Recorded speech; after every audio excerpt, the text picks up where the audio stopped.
রাশিয়ার আকাশ থেকে মোট ৩৩৭টি ইউক্রেনীয় ড্রোন ভূপাতিত করা হয়। এগুলোর মধ্যে ৯১টি মস্কোর এবং ২২৬টি কুস্কের উপর থেকে। মস্কোকে নিশানা করে ইউক্রেনের বৃহত্তর ড্রোন হামলার অন্তত একজন নিহত হয়েছেন।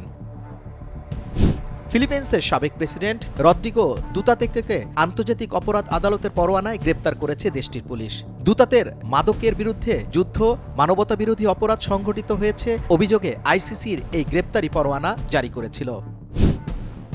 রাশিয়ার সঙ্গে যে কোনো আলোচনার মধ্যে যুদ্ধবিরতির পর ইউক্রেনে নিরাপত্তা নিশ্চয়তা প্রদানে অবদান রাখতে ইচ্ছুক ৩০টি ইউরোপীয় ও ন্যাটো সদস্য দেশের সামরিক প্রধানরা মঙ্গলবার প্যারিসে বৈঠকে বসেছেন।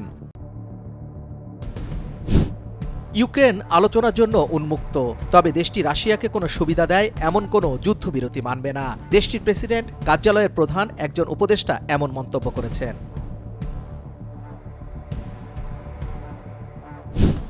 ক্রান্তীয় সাইক্লোন আলফ্রেডের কারণে পূর্বাঞ্চলীয় অস্ট্রেলিয়া কুইন্সল্যান্ডে হঠাৎ বন্যা দেখা দিয়েছে। এতে চলাচলে সড়ক নদীতে পরিণত হয়। অনেক গাড়ি রাস্তায় বন্যার পানিতে আটকে যাওয়ায় তাদের উদ্ধার করা হচ্ছে। মার্কিন কংগ্রেসের অনুমোদিত অর্থ ট্রাম্প প্রশাসনকে বিদেশি প্রকল্পে সহায়তা বাবদ বকেয়া $200 কোটি দেওয়ার নির্দেশ দিয়েছে বিচারক আমির আলী। প্রতি বছর বিশ্বের বিভিন্ন দেশে অর্থ প্রকল্প সাহায্য করত যুক্তরাষ্ট্র।